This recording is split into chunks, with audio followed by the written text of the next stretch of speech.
இந்த கடகராசிக்காரர்களுக்கு இந்த கார்த்திகை மாத கிரகநிலையானது வருகின்ற 2025 நவம்பர் மாதம் 17ஆம் தேதியிலிருந்து 2025 டிசம்பர் மாதம் 15ஆம் தேதி இந்த இடைப்பட்ட காலகட்டத்தில் நடக்கக்கூடிய நிகழ்வுகளாக தான் இந்த கார்த்திகை மாத பலன்களை நம்ம உங்களுக்கு கொடுக்க விரும்புகிறேன். இந்த கார்த்திகை மாத பலன்களை பார்க்கறதுக்கு முன்பாக இந்த கடகராசி பற்றி ஒரு சில விஷயங்கள் கண்ணோட்டங்கள் சொல்லலாம்னு நினைக்கிறேன். ஏன்னா இந்த கடகராசி அன்பர்களின் வாழ்க்கையில் கடந்த ஒரு 3 வருட காலகட்டங்கள் மிகப்பெரிய ஒரு சோதனைக்கான காலகட்டங்கள் அப்படின்னு சொல்லணும். எனக்கு மட்டும் ஏன் சார் இந்த அளவுக்கு பிரச்சனைகள் அப்படின்ற மாதிரி ரொம்பவே அடிமேல் அடி இடிமேல் இடின்ற விதிகள் இந்த கடகராசி அன்பர்களுக்கு உதயமானதை பார்க்க முடிஞ்சது. இதுக்கு காரணம் என்ன அப்படின்னு கேட்டிங்கன்னா அஷ்டமச்சனியோட ஒரு தாக்கங்கள்னு சொல்லலாம்.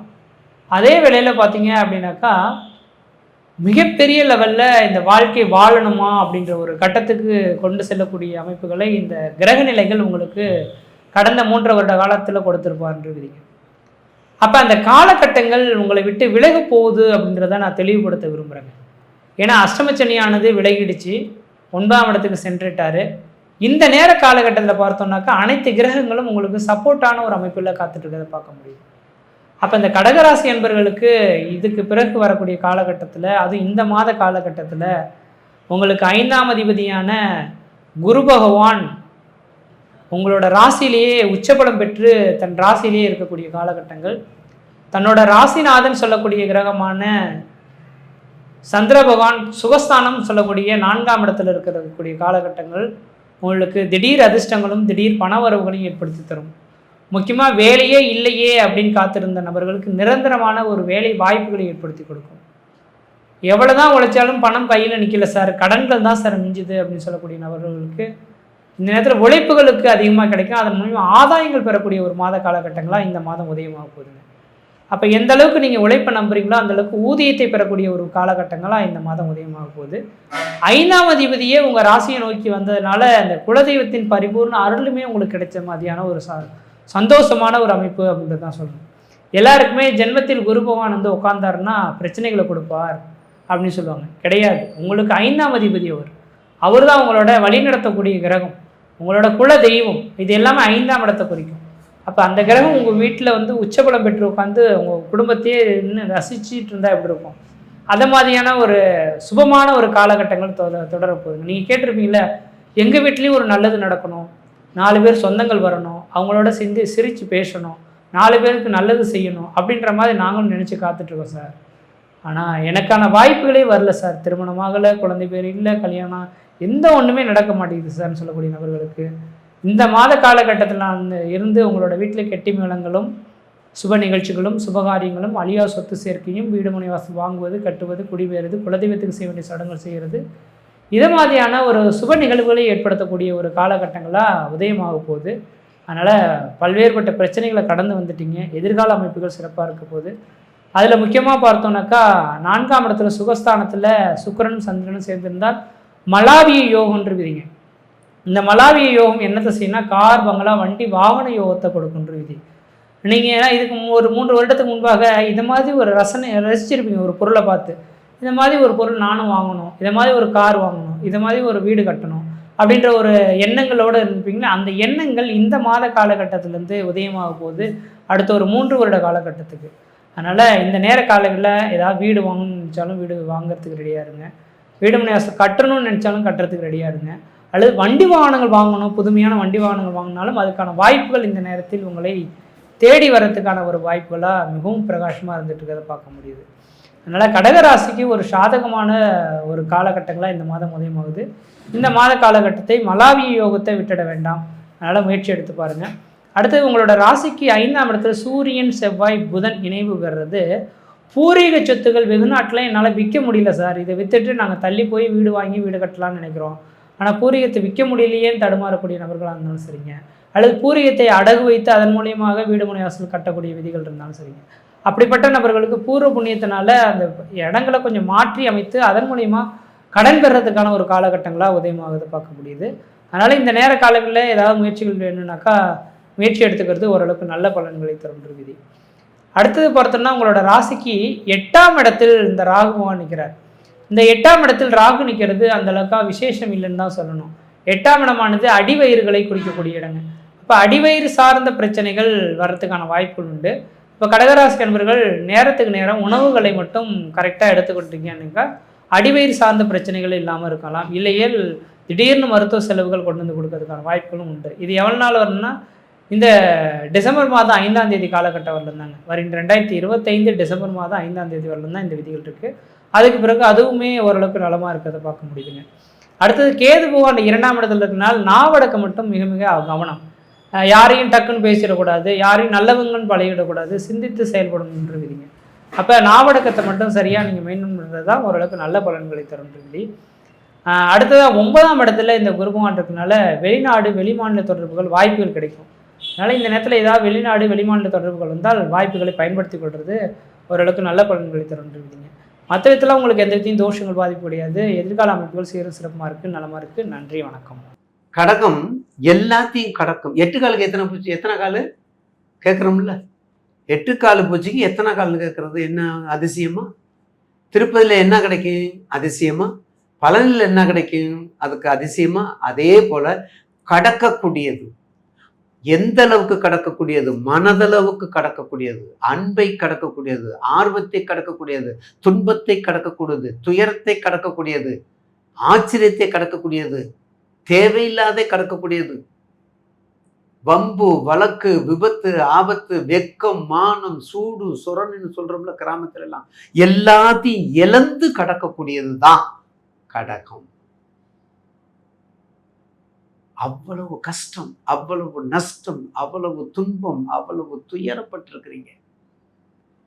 கடகராசி காலபுருஷனுக்கு 4 அதை சுகமா வச்சிருக்காங்க. நம்ம சான்றோர்கள் முன்னோர்கள் கடகராசியை 4ல போய் சுகஸ்தானத்துல வச்சிருக்காங்க.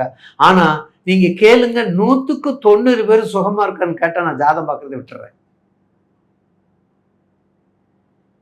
அவ்வளவு கஷ்டம், அவ்வளவு. ஒரு கடகராசிலவங்க எங்கேயாவது உங்க வீட்டில் உள்ளவங்க எங்கேயாவது ஒரு இடத்துல இருந்து இன்னொரு இடத்துக்கு ஒரு நாளாவது போகாம இருக்காங்களா பாருங்க.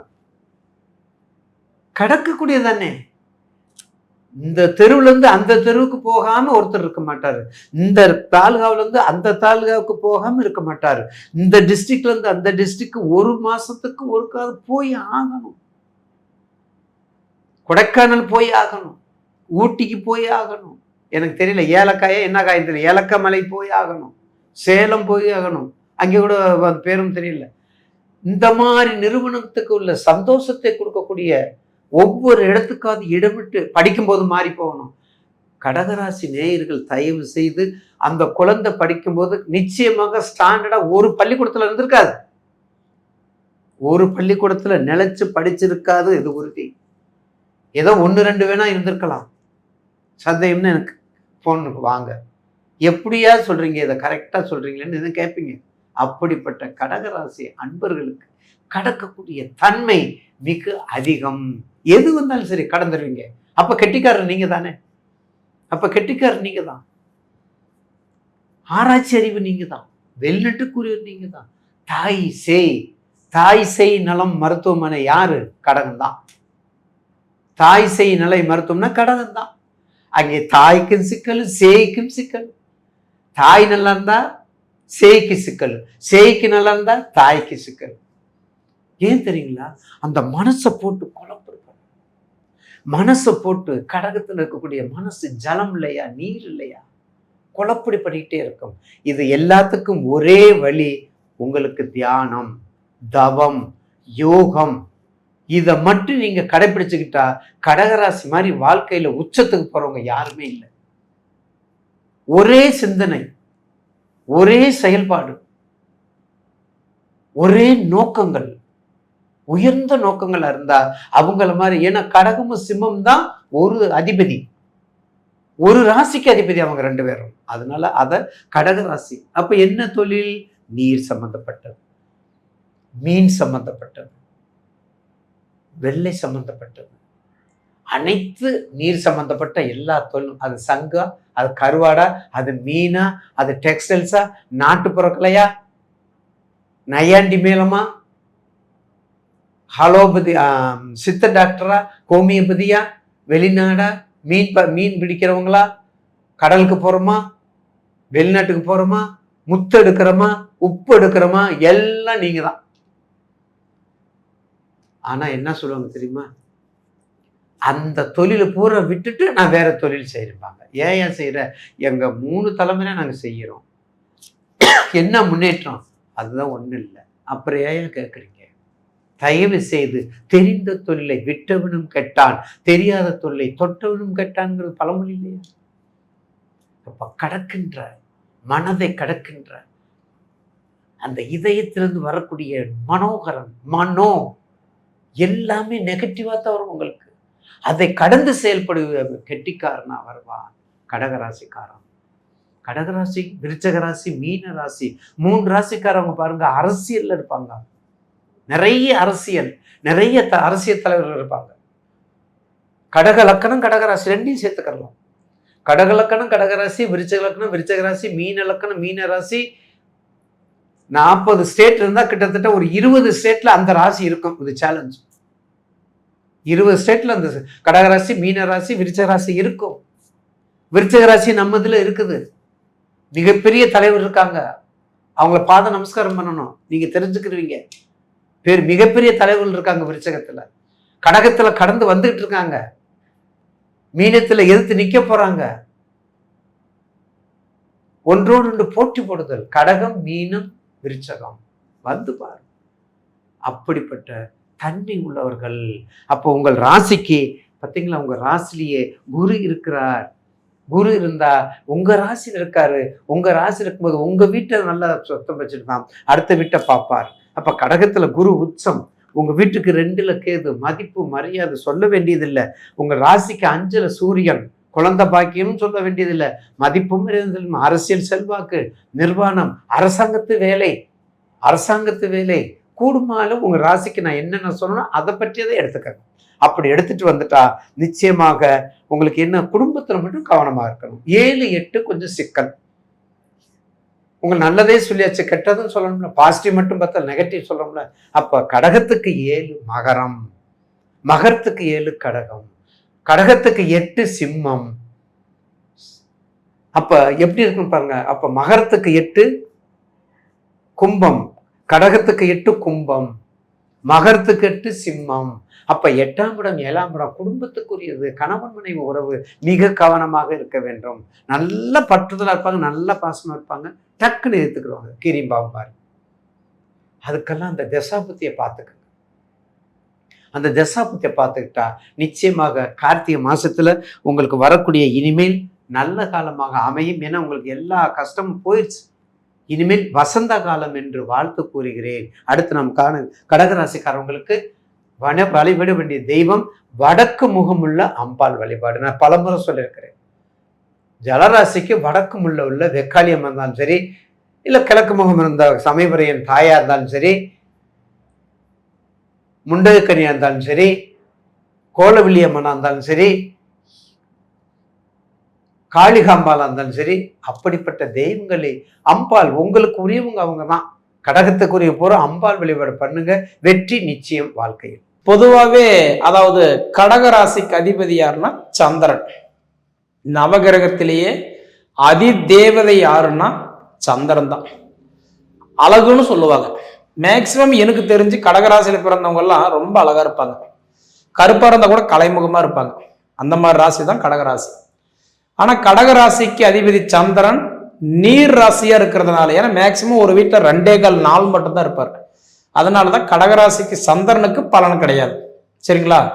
அப்போ உங்களுடைய ராசியாதிபதி இன்னைக்கு சந்திரன் வந்து பாத்தீங்கன்னா எங்க இருக்கிறாருன்னு பாத்தீங்கன்னா, அதாவது 176 டிகிரியில கன்னி ராசியில இன்னைக்கு வந்து பாத்தீங்க அப்படின்னா சித்திர நட்சத்திரம் 1ஆம் பாதத்துல இன்னைக்கு செவ்வாயுடைய சாரம் வாங்கி நட்பா உட்கார்ந்துருக்கிறாரு இந்த மாசத்துல.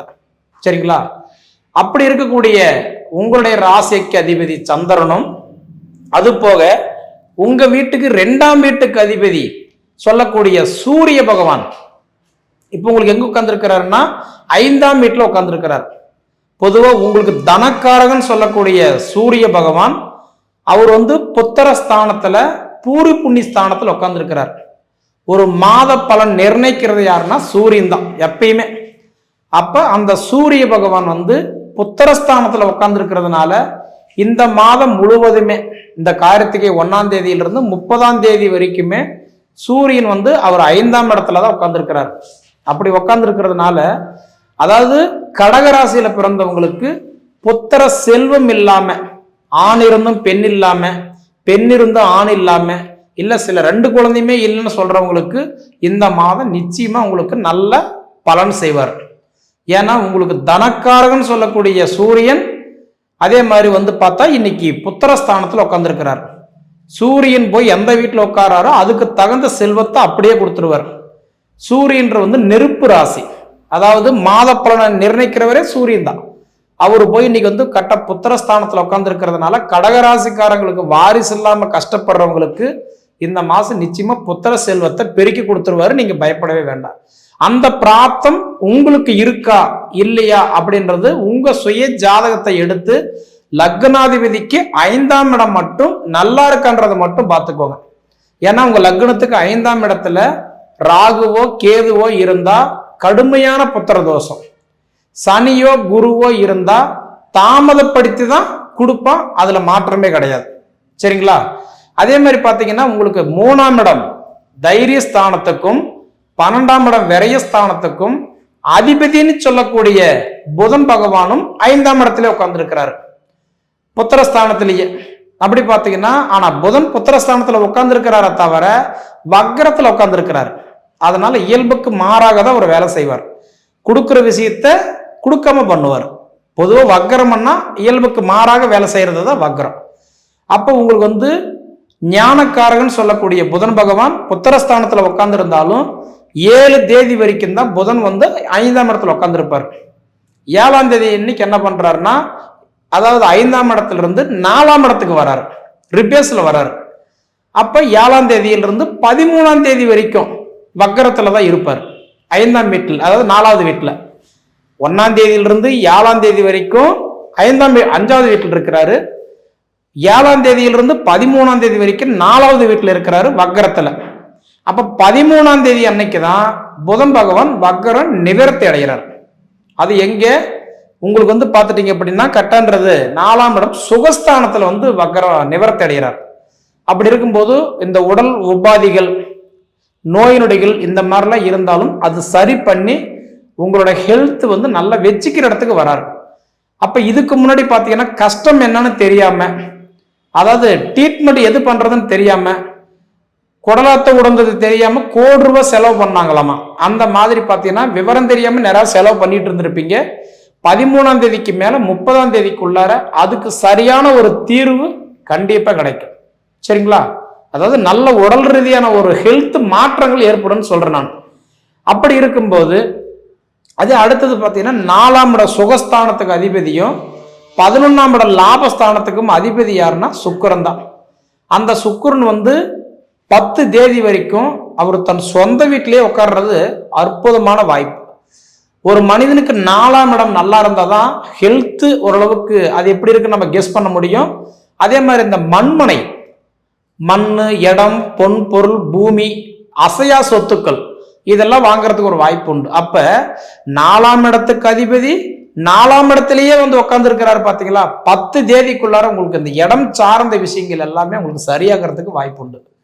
அதே மாதிரி 11ஆம் இடம் லாபஸ்தானத்துக்கு அதிபதியும் 4ஆம் இடத்திலேயே உட்கார்ந்து இருக்கிறாரு. அப்படின்னா அதாவது இதுக்கு முன்னாடி பாத்தீங்க அப்படின்னா எதை சாப்பிட்டா நம்ம பித்தம் தெளியுமோ அப்படின்ற மாதிரி கடகராசிக்காரர்கள் இருந்திருப்பீங்க. ஏன்னா இதுக்கு முன்னாடி உங்களுக்கு அஷ்டமத்து சனி நடந்தது, அவ்வளவு கஷ்டம். அதுல இருந்து இப்ப வெளியில வந்து பரவாயில்ல நல்லா இருக்குது அப்படின்னு சொல்லக்கூடிய ஒரு காலத்துல பாத்தீங்கன்னா சனி பகவான் இப்ப வந்து வக்கரத்துல போயிட்டாரு. ஜூலை மாசம் 13ஆம் தேதி அன்னைக்கு போயிட்டாரு, இந்த நவம்பர் 28 வரைக்கும். அப்ப 4 ராசிக்காரங்களுக்கு சரியில்லை. அந்த 4 ராசி யாருதுன்னா ரிஷப ராசி, கடக ராசி, துலா ராசி, மகர ராசி. இந்த 4 ராசிக்காரர்களுக்கு சனி என்னைக்கு வக்கரத்துல போனதோ அதுல இருந்து யாகப்பட்ட பிரச்சனை இந்த ஒரு 4 மாச காலமா.